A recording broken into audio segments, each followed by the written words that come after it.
오늘 우리가 성막 강해를 이제 시작하려고 합니다. 어 우리가 지금 배우는 이제 이 성막 강해는 제가 그동안 신학원을 하면서 이제 들었던 수업, 성막 이 수업을 좀 요약을 하고 간추려서 이렇게 전해 드리려고 합니다. 그래서 성막은 사실 신학원 때는 성막 강해가 한 17번 정도, 이렇게 17 시간 정도 되고, 그 뒤로는 이제 유대인들의 그 절기, 뭐 장막절이다, 뭐 유월절이다, 뭐 여러 속죄일이다, 여러 절기들 있지 않습니까? 그 절기들에 대해서 이어서 이제 몇십 개가 하는데, 저는 일단은 이제 성막 강해를 한 15번 정도로 생각을 하고 있습니다. 제가 그래서 우리 저기 안에 서점에 가시면은 이제 책장에 보면은 이렇게 성막이라는 책이 있습니다. 지금 아마 4권인가 이렇게 몇 권이 진열이 되어 있는데, 그중에 지금 한 권을 들고 왔는데, 제가 그 우리 성막 강의 들을 때도 참 감동 깊고 좋았지만은, 이 성막 책을 이게 글자 수가 많지가 않아요. 많지는 않고 정말 핵심 요약만, 이렇게 엑기스만 이렇게 딱 요약해 가지고, 성막이 뭔지, 그리고 성막에 대해 좀 구체적으로 알고 싶다, 의미도 알고 싶다 하면은 이 책 읽는데, 아마 책을 평소에 좀 보시는 분들은 오래 안 걸릴 거예요. 저는 책을 좀 늦게 읽는 편이에요. 그런데도 좀 빨리 읽었거든요. 그래서 한 번 봐서는 근데 또 몰라요. 적어도 2번 이상은 봐야 돼요, 반드시. 그래서 이 책을 한번 읽어 보시면은 아마, 이제 오늘은 제가 아주 개론적인, 서론적인 얘기만 하고, 이제 성막에 대해서 이제 다음 주부터 좀 이제 들어갈 건, 강론에 들어갈 건데, 그래서 이 성막 책을 한번 읽어보시면은, 어떤 이론적인 성경 공부적인 것을 좀 넘어서서 정말 성막을 통해서 우리가 예수님의 그 실체가 무엇인지를 정말 깊이 알아가는 정말 좋은 은혜를 체험할 수 있는 정말 너무 좋은 책을 생각합니다. 이 책을 지으신 분이 M.R. 디한이라는 분이신데, 이제 원래 의사였다가 이제 하나님의 은혜를 깨닫고 이제 의사, 자기 병원 개원했던 그거 모든 거 다 처분해 버리고, 예, 이제는 신학으로 돌아서셨던 이제 그분이 이제 지은 책인데, 정말 뭐 의학을 공부하신 분이고, 그래서 이 표라든지 이런 걸 체계적으로 딱딱 정리해 가지고, 요약해 가지고, 이렇게 정리를 참 잘한 것 같습니다. 아무튼 이제 성막 강의 이제 본론으로 들어가기 전에 우리가 먼저 이걸 좀 알면 좋겠습니다. 성막이란 게 뭔가? 성막이 왜 필요한가? 성막은 어떤 용도로 쓰였나? 오늘 나중에 이제 그런 것들을 얘기 드릴 건데, 그러면 성막이란 게, 이 개념이 생기게 된 그 배경이 뭔가라는 것을 좀 먼저 아는 게 좀 필요할 것 같습니다. 우리가 다 알다시피 하나님께서 천지 창조, 우리 사람을 포함한 모든 것을, 만물을 만드셨습니다. 근데 그 만드신 이유가 있어요. 만드신 이유를 우리 에베소서 가면은 에베소서 1장 5절에서 6절에서 이렇게 이야기합니다. 자신의 그 기뻐하시는 뜻에 따라 우리를 예정하사 예수 그리스도를 통해 자신의 아이로 입양하심으로써 자신의 은혜의 영광을 찬양하게 하셨다라고 말합니다. 하나님께서 사람을 이렇게 창조하시고 지으신 이유는 하나님께서 영광을 받으시기 위해서, 그럴 목적으로 이제 지으셨다라고 에베소서 1장에서도 계시록 4장에서도 그렇게 이야기하고 있습니다.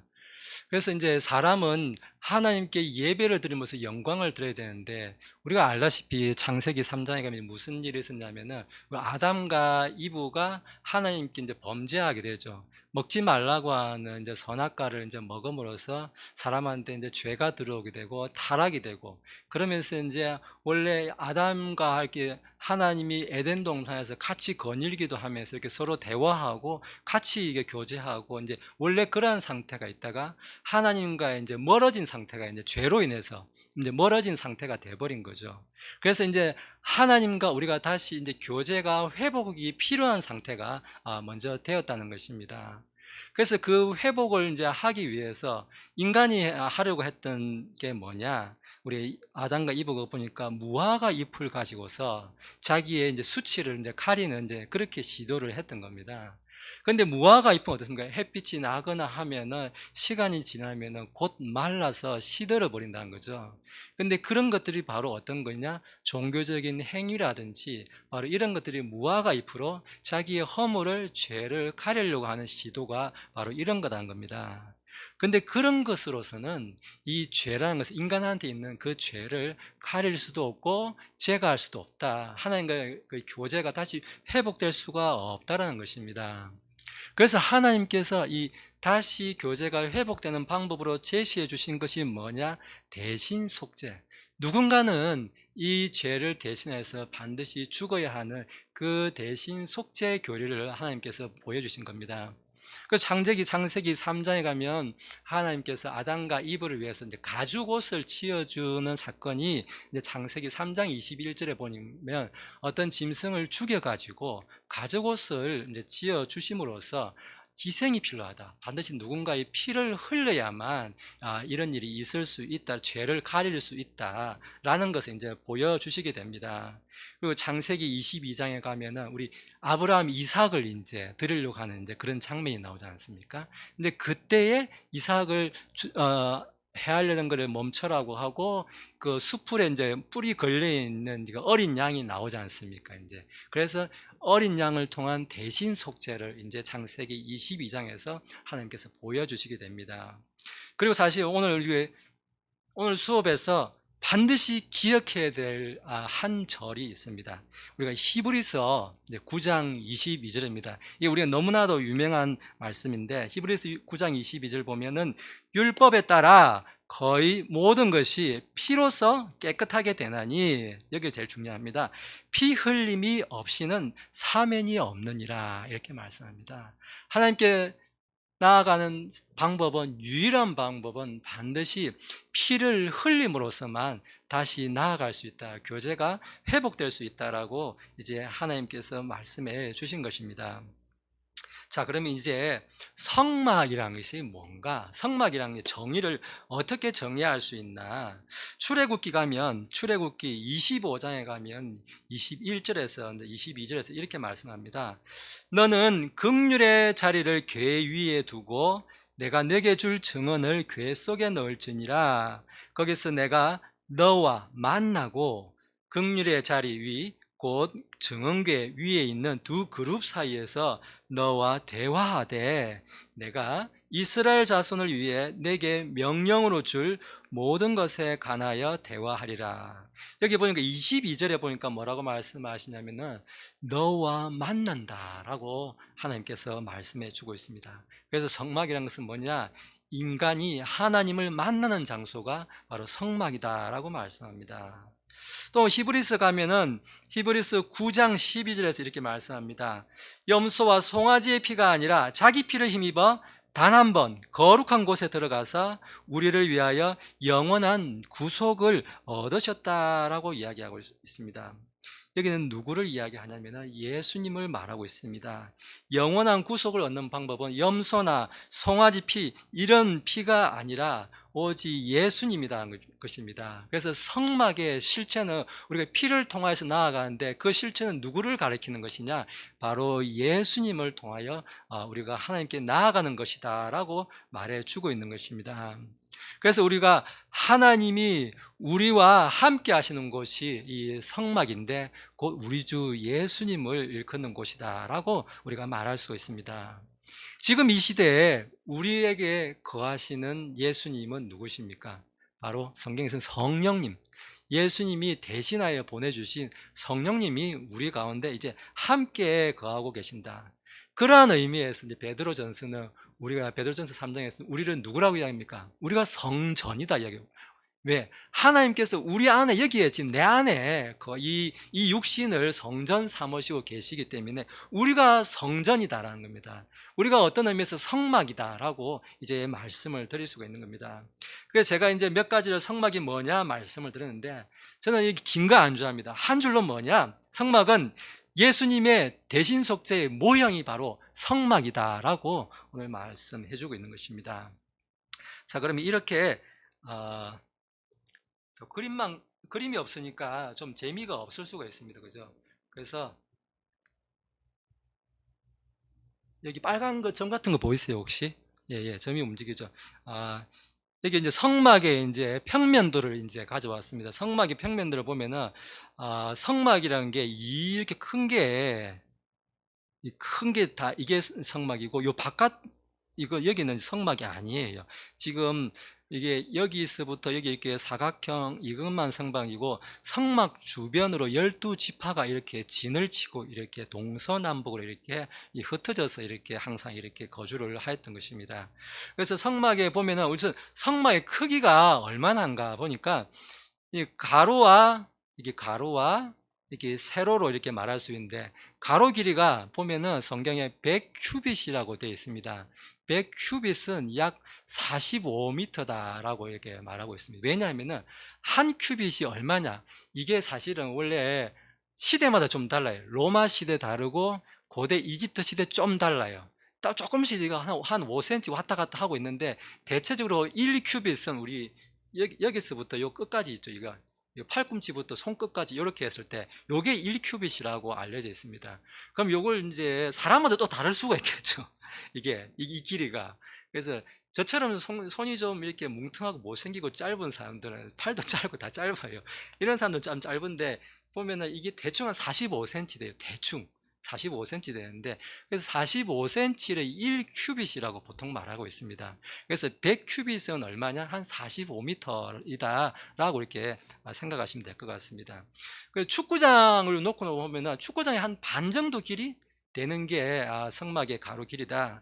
세로는 50큐빗, 아까 100큐빗의 반이니까 그 절반 되겠죠. 한 22.5m. 요 정도 되는 게 성막의 외곽 울타리, 이제 흰 천으로 이렇게 둘러싸지는 외곽 울타리 면이 이 100큐빗, 50큐빗 정도 되는 요 사이즈가 이제 성막이다라고 이제 이야기합니다. 그리고 성막에는 들어가는 길이 이제 한쪽에만 이렇게 나 있습니다. 보면 이렇게 오른쪽에 이렇게 성막의 입구가 보이는데, 반드시 동에서 서로 가게 됐습니다. 우리가 이스라엘 민족이 출애굽을 해가지고 요단강을 건너가지고 가나안 땅에 들어갈 때 이렇게 동에서 서로 이렇게 들어가 이렇게 기록이 되어 있습니다. 그래서 하나님께 들어가는 길은 반드시 동에서 서로 이렇게 들어간다라고 이야기하고 있습니다. 들어가면 이제 제일 먼저 만난 곳이 어디냐? 딱 보면 놋제단이 보이죠. 놋제단을 먼저 보시면 안 되고 요 위에를 글자를 봐야 돼요. 뜰이 있습니다. 뜰. 이방인의 뜰. 글자가 좀 작은가요? 이방인의 뜰을 먼저 만납니다. 뜰이 어디냐? 말 그대로 뜰이에요. 마당이에요. 마당. 이 전체가 전부 다 뜰이라고 부르는데, 우리가 이방인의 뜰이다라고 이렇게 부르고 있습니다. 이방인의 뜰이 부르고 있고, 그리고 여기서 오면은 제일 이제 다시 이 놋제단이 있고 물두멍이 있습니다. 놋제단은 나중에 이제 뭐 짐승들이나 잡으면 각을 떠가지고 고기를 이렇게 태워서 올려드리는 장소고, 그리고 물두멍은 이렇게 제사장이나 이런 사람들이 손을 씻고 이제 하는 그러한 장소고, 그리고 이제 성소가 이렇게 또 있습니다. 나중에 이제 성소의 사이즈, 크기, 안에 있는 이렇게 도구들 이런 것들은 이제 그 다음 시간부터 이제 차례대로 이제 아주 상세하게 아마 들어갈 것 같습니다. 그러니까 오늘 보시면은 이제 들어오시면은 성소라는 이제 공간이 이렇게 분리된 공간이 먼저 만나게 되고, 그 안에 등잔대가 있고 또 보여주는 빵, 예전에 우리 뭐 진설병 이렇게 빵을 이렇게 12개 이렇게 쌓아놓은 이제 그런 게 있고, 또 그 앞으로 나아가면 향을 드리는 향 제단이 있고, 그 다음 공간이 이제 지성소라는 이제 공간이 있습니다. 이제 여기에 보면은 이제 언약궤가 이렇게 놓여져 있고, 이제 언약궤 안에 이제 돌판이라든지 이제 아론의 쌍난 지팡이 이런 것들이 이제 요 안에 들어 있고, 요 언약궤 보면은 언약궤 위에 뚜껑이 있잖아요. 뚜껑이 있는데 그 뚜껑에 보면은 그림이 보이실지 모르겠는데 요런 거 뚜껑이 그냥 뚜껑이 아니고 이렇게 덮는 그룹, 이게 천사라고 오해하는데 천사가 아니고 덮는 그룹이란 천사 같은 하나의 또 그런 거예요. 덮는 그룹이 이렇게 서로 마주보고 이렇게 있습니다. 그게 이제 시은자라고 이제 하는데, 이제 은혜의 자라고 하는데, 이제 그게 이제 덮는 그룹이 이렇게 뚜껑이 돼가지고 덮고 있습니다. 거기에다 이제 제사장이 와서 피를 이제 이렇게 붓고 이렇게 속죄를 하는 거죠, 그죠? 거기 이제 사실 그래서 예전에 정 목사님은 이렇게 이야기하더라고요. 성막이 뭐냐? 그냥 피바다다가 하면 사방이 그냥 그냥 들어올 때부터 시작해 가지고 짐승 그 이방인 뜰에서 짐승 잡고 피 튀고 있죠. 그리고 물두멍 가면 피 만진 거 그거 거기도 피 다 핏물이죠. 들어오면 뭐 합니까? 제사장 온 천지에다가 이 사람 피 뿌리고 또 피 뿌리고 그게 한 해 두 해도 아니고 그렇게 40년간 뿌렸다고 한번 생각해 보십시오. 그 안에 그냥 계속 맨날 피해요. 맨날 피. 그 언약궤 들어가면 언약궤 뚜껑 이 금으로 만든 거예요. 근데 그 위에 피를 붓잖아요. 그게 뭐 누가 닦습니까? 그럼 또 피 계속 붓는 거예요. 그러니까 처음부터 끝까지 그 안에 들어가면은 그냥 사실 피밖에 안 보인다라고 해도 과언이 아닐 정도로 이 언약궤라는 것은 피라는 거예요, 피. 그래서 아까 우리가 말했지 않습니까? 하나님께 나아가는 유일한 길은 뭐라고? 피를 통해서만. 피가 없이는 죄사함이 없다는 것을 분명히 알려주는 곳이 바로 이 성막이다라고 우리가 이해할 수가 있습니다. 자, 그러면 이제 성막의 평면도를 한번 이렇게 살펴보고 다음 주부터 아마 제가 성막 안에 들어있는 기구들, 그 기구들에 대해서도 좀 설명을 하도록 하겠습니다.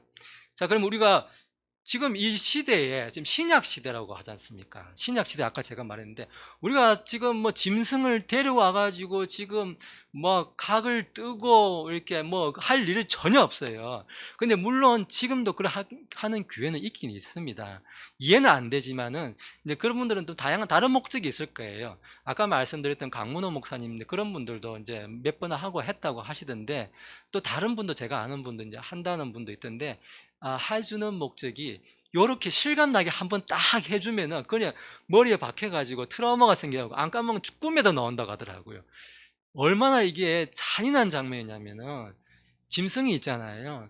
짐승이 있으면은 그 짐승을 대제사장이 대신 죽여주라고 대제사장이 아니에요. 본인이 죽여야 돼요, 본인이.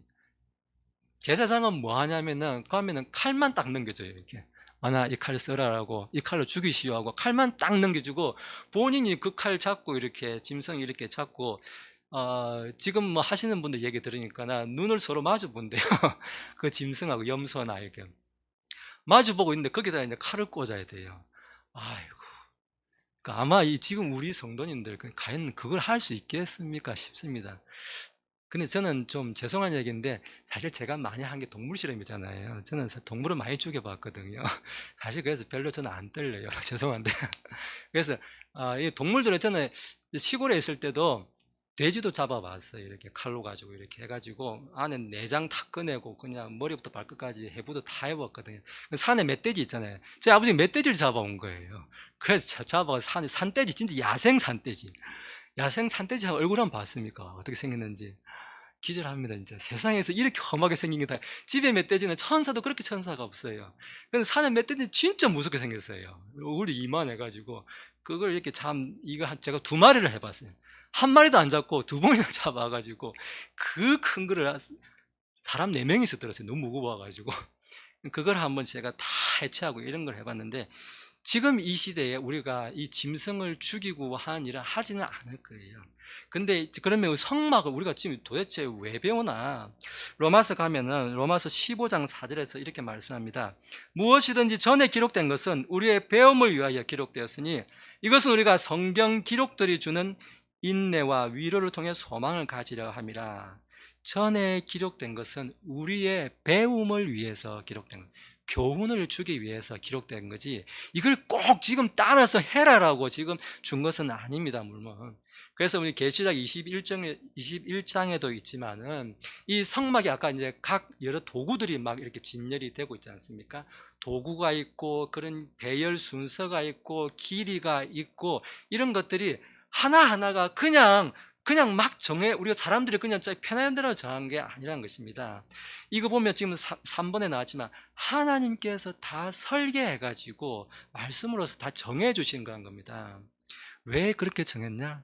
예수님을 보여주는 도구로 쓰려고 하나님께서 그렇게 다 일일이 수치 하나까지도 심지어 이게 기둥이 이렇게 세워지는데 그 기둥 간격까지도 높이 하나까지도 철저하게 우리 하나님께서 다 정해주셨다는 겁니다. 그래서 아까 제가 앞에서 교훈으로 줬다고 이렇게 말했는데 한마디로 말해서 뭐냐? 이 성막이라는 것은 무슨 복음이냐? 그래서 눈의 복음이다. 우리 눈으로 보는 눈으로 보여주는 복음이 바로 성막이다라고 이야기하고 있습니다. 또 한 가지, 이 성막을 왜 공부해야 되는가 중요한 것은, 성막이라는 것은 이 성경에 있는 여러 가지 주제가 있는데 그 많은 주제 중에서 가장 단일 주제로서는 가장 많은 분량을 차지하는 게 바로 이 성막에 관한 주제입니다. 보니까 출애굽기에는 13장, 13장이 말한 게 아니에요. 출애굽기마다 13장에 걸쳐서 이야기하고, 레위기는 18장, 민수기는 13장, 신명기는 2장, 히브리서는 4장, 합쳐서 총 50장에 걸쳐서 이 성막에 관해서 성경이 말하고 있다는 것은 그만큼 큰 비중, 가장 큰 비중을 차지하고 있는 것이다 라고 성경이 이야기하고 있습니다. 자, 앞에서도 조금 이렇게 일부가 언급이 되었지만은, 우리가 성막이 왜 필요한가, 그러면 성막이 왜 필요했나, 이것을 한번 보겠습니다. 첫째로 보면은 출애굽기 29장 45절 46절에 이렇게 말합니다. 내가 또 이스라엘 자손들 가운데 거하여 그들의 하나님이 되리니 내가 그들 가운데 거하려고 그들을 이집트 땅에서 데리고 나온 주 그들의 하나님인 줄 그들이 알리라. 나는 주 그들의 하나님이니라 라고 말합니다. 하나님을 알려주는 것이 이 성막이다라고 이야기합니다. 그래서 이 성막을 다르게 말하면 하나님을 알려주는 것, 그분이 계신 것, 하나님의 집이다라고 그렇게 또 이야기하고 있습니다. 또 하나님을 알려주기 위해서는 죄인이 그곳으로 가야겠죠. 그래서 이거는 죄인이 들어온 장소예요. 의인이 들어온 데가 아니고, 그래서 이 죄인이 들어온다고 해서 죄인이 들어와서 함께 만난 집이기 때문에 하나님의 집인가 동시에 또 누구의 집이냐면 우리 같은 죄인의 집이다라고 성경은 이야기하고 있습니다. 그래서 하나님과 죄인이 만나서 서로 이렇게 얘기하고 하는 곳이 바로 이 성막이다라고 이야기하고 있습니다. 또 우리 보니까 4번에 보니까 죄인을 받아주시고 용서하시는 것이 이 성막이다라고 이야기하고 있습니다. 레위기 가니까 레위기 1장 4절에서 5절 보니까, 그는 번제한 물에 머리에 안수할지니 그리하면 그를 위해 속죄가 이루어지도록 내가 그를 대신해서 그것을 받으리라. 5절에서 보면은 그는 주 앞에서 그 수소를 잡을 것이요 아론의 아들들인 제사장들은 그 피를 가져다가 회중의 성막 문 앞에 있는 제단 위에 돌아가며 뿌릴 것이다. 아까 제가 한번 말씀드렸지 않습니까? 이 짐승을 가지고 오면은 그 짐승을 갖고 오면 뭐라면 이게 대제사장이라고 해서 안수해 주냐? 아닙니다. 그 짐승을 끌고 온 그 사람이죠. 죄인, 그 사람이 이 짐승의 머리 위에 안수를 합니다. 이게 안수를 한다는 건 뭡니까? 죄를 전가시키는 거예요. 나한테 있는 죄가 이 짐승한테 이제 가는 겁니다 라고 이제 죄를 전가시키는 거예요. 죄를 넘겨가지고 그 다음에 어떡합니까? 이 짐승을 죄 덩어리를 죽이는 거예요. 그죠? 죽여가지고 이제 각을 떠가지고 이제 태우는 일을 하게 되죠. 그래서 안수를 누가 하느냐? 내가 그 죄인이, 짐승을 데리고 온 그 죄인이 안수라는 것이고, 제사장은 죽이 나온 그 피를 받아가지고 뿌려주는 일을 하는 사람이, 그 사람이 제사장이다. 아무튼 성막의 용도는 뭐냐? 제가 그래서 한마디로 좀 요약했습니다. 한마디로 성막은 죄를 지은 인간이 죄를 용서받고 하나님과 만나서 놀라운 경험을 할 수 있는 은총의 장소로 하나님이 예비하신 특별한 장소이라는 겁니다. 따라서 예배의 장소이다라고 말한 것입니다. 그래서 성막은 우리 주 예수님의 완전한 모양이 되고 또 형상이다라고 오늘 요약을 할 수가 있겠습니다. 제가 이제 성막에 관한 이제 일반적인 이제 개론적인 것들 내용을 해드리고, 좀 이제 강론에서 이제 오늘 조금만 이제 들어가도록 하겠습니다. 자, 그러면 성막이라는 것이 우리가 언제 생겼나 좀 알 필요가 있습니다. 성막이라는 것이 지금 제가 적어놨는데, 출애굽할 때 시내산 BC 1491년이다 이렇게 정했습니다. 자, 이제 BC 1491년이다 하면은 그게 누구 이야기인지 언제인지 막 또 조금 헷갈릴까 싶어서 우리가 기본적인 걸 한번 점검하고 있습니다. 우리 성경대로 믿는다면은 지금부터 6,000년 전에 이제 하나님께서 천지 창조를 하시지 않습니까? 아담이 이제 그때 있죠. 그래서 우리가 이제 BC 0부터 예수님부터 이제 카운트 할게요. 지금부터 하면 또 6,000년부터 헷갈리니까, 자, 0부터 세면 4,000년 전에, BC 4,000년 전에 제일 먼저 누가 있었냐면 아담이 있지 않습니까? 아담 있고, 그 다음에 1,000년 지나면 누가 있습니까? 아브라함 있죠. 아브라함 있고 1,000년 지나면 또 누가 있습니까? 다윗이 있죠. 다윗이 있고 또 천년 지나면 예수님이지 않습니까? 그래서 아브라함이 아까 예수님보다 2000년 먼저고 다윗이 1000년 먼저지 않습니까? 요 사이에 누가 끼었냐? 모세가 이제 끼어 있는 거예요. 1500년. 그 예수님부터 한 1500년 전쯤에 이제 모세가 있는데 출애굽을 하면서 시내산에서 약 1400, 예수님 오시기 한 1491년 전쯤에 그때 이제 처음에 이제 율법을 받으면서 이 성막이 시작되었고, 그리고 그 성막이 언제까지 이제 계속이 되었냐? 이제 우리가 성막 이제 성전을 짓기 이제 준비한 것은 이제 다윗이지만 실제로 이제 성전이 세워졌던 것은 이제 솔로몬 때 이제 성전이 세워졌는데, 이때까지 보면은 아까 다윗이 아까 예수님 오기 한 1000년 전이라고 이야기했잖아요. 그래서 이제 1500년 전쯤에 이제 성막이 시작되었으니까 한 500년 정도, 우리가 말하는 지금 말하는 이 성막이라는 것은 존재한 것은 실제로 한 500년 정도 실제로 존재했다라고 생각할 수 있습니다. 근데 지금 말씀드린 것은 우리가 아까 제가 앞에서 보여드렸던 이 텐트 같은 이제 그런 성막, 이제 그런 거를 이야기해 준 거고, 성경적으로 봤을 때 이제 성막의 의미가 좀 다양하게 이제 적용이 될 수 있습니다. 우리가 아까 최초의 성소 이제 이야기하는데, 아까 제가 말씀드렸죠.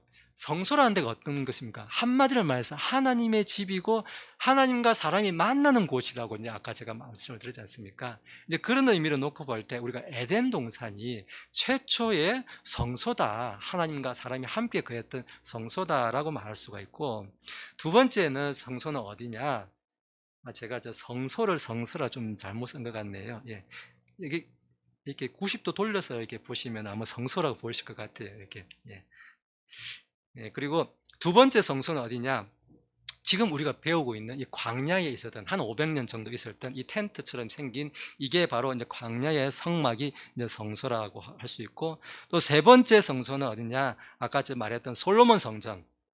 솔로몬 성전이 이제 최초의 성전이라 할 수 있고, 이제 그 뒤로 이제 이어서 이제 포로로 끌려갔다가 다시 되돌아오면서 스룹바벨 성전, 나중에 이제 예수님 오실 때 거의 다 되었을 때 이제 다시 헤롯 성전, 이렇게 세 차례 이제 제1 성전, 제2 성전, 제3 성전 이제 이렇게 이어질 수가 있습니다.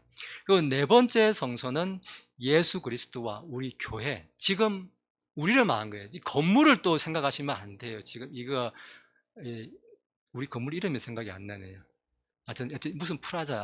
예, 이 건물이라 생각하시면 안 되고 우리란 거예요. 우리가 성전이라 했지 않습니까? 예수 그리스도와 우리 교회가 이제 네 번째 성소다. 그리고 다섯 번째 성소는 제가 좀 잘못 말씀드린 건 예수 그리스도와 교회고, 넓은 의미의 성소고, 그 신자의 몸이 고린도전서에 있는 것처럼 우리가 다섯 번째 성소고, 또 여섯 번째 성소는 환란기 때 있을 성소다라고 지금 이야기하고 있습니다. 마태복음 24장에 가면 이제 이렇게 말씀하는데, 24장 15절에 보니까 그런즉 대언자 다니엘을 통해 말씀하신 바 황폐하게 하는 가증한 것이 적그리스도가 거룩한 곳에 선 것을 너희가 보거든 누구든지 읽는 자는 깨달을지니라, 이렇게 말하고 있는데, 나중에 이제 7년 환란기가 이제 오게 되면은 저 이스라엘 땅에 이제 세워지는 이제 성전이 있는데, 지금 유대인들이 이제 그 성전을 이제 아마 예수님 오실 때까지 세우겠다고 지금 하고 있는데, 그죠? 그 성전에 이제 적그리스도가 서서 자기가 이제 내가 하나님이다 하는 때가 온다는 거죠. 이제 그 성전을 지금 말하고 있는데, 사실 저는 개인적으로는 이 여섯 번째 환란기 때 이 성전은 저는 크게 별로 관심을 두지 않습니다. 왜냐하면 우리하고는 별 상관이 없어요. 사실 별로 안 궁금하다고 하면 조금 너무 과한 표현인지 모르겠는데, 양심적으로 말해서 별로 안 궁금해요. 왜냐? 나하고는 아무 상관이 없는 성전인데, 사실 이스라엘 민족이 굉장히 뼈아픈 성전이 되지 않을까 생각을 하고 있습니다. 그리고 일곱 번째 성소는 이제 천년 왕국 때에 있을 성전이 이제 있는데, 이제 그 성전에서 이스라엘 이제 그 후반기 3년 반 동안에 이제 구원받은 이제 이스라엘 사람들이 이제 천년 왕국에 들어갈 텐데, 거기서 모든 이스라엘 절기가 이제 회복이 되고 그 성전에서 이스라엘 절기를 다 지킨다고 합니다. 그리고 마지막 성소는 우리가 지금 현재 있는 이 땅에 있는 성전이 아니라 저 천국에 있는 성전이다라고 고린도후서 5장 1절에 말합니다. 5장 1절 보니까 만일 땅에 있는 우리의 이 장막집이 해체되면 하나님의 건물 곧 손으로 지은 집이 아니요 하늘들에 있는 영원한 집이 우리에게 있는 줄 우리가 아느니라 이렇게 말합니다. 우리가 있게 될 마지막 성전은 이 땅에 있는 성전이 아니라 저 천국 우리가 그냥 쉽게 천국이라 부를게요. 그냥 천국에 있는 저 하늘에 있는 성전이 우리가 마지막으로 있게 될 성전이다라고 이야기하고 있습니다. 자, 끝으로 좀 제가 빨리 좀 달려왔는데 앞에서 제가 여러 가지 이제 말씀을 드렸습니다. 그래서 앞에 있던 것들 뭐 이것저것 이거 막 이제 여러 가지 많아도 다 까먹어도 돼요. 여기 지금 기록된 거 요 네 가지만 그냥 생각하셔도 될 것 같습니다. 자, 성막이라는 건 뭐냐? 하나님이 인간을 만나는 장소가 성막이다. 두 번째는 지금 이 시대에 하나님을 그러면 만나는 방법은 뭐냐? 예수 그리스도밖에 없다라는 겁니다. 그리고 세 번째, 성막은 왜 필요했나? 인간의 죄로 피를 통한 대신 속죄의 필요성 때문에 성막이 필요하게 되었다. 그래서 성막을 한마디로 말하면은 예수 그리스도의 완전한 모양이 성막이다라고 우리가 최종 결론 지어줄 수가 있습니다. 오늘 서론적인 얘기만 좀 말씀을 드렸습니다. 그래서 다음 주부터는 성막의 각 구성품들이라든지 이런 거 이것들이 왜 이렇게 필요한 것이고 그것들이 가지는 의미는 무엇인지 이런 것들을 좀 상세히 제가 다음 주가 아니고 그 다음 주에 2주 후에 이제 뵙도록 하겠습니다. 그래서 제가 격주로 가능하면 운영을 해서 우리가 성막에 대해서 총 한 15번 정도 이렇게 강의를 이어가도록 하겠습니다. 예, 그럼 기도하고 마치겠습니다.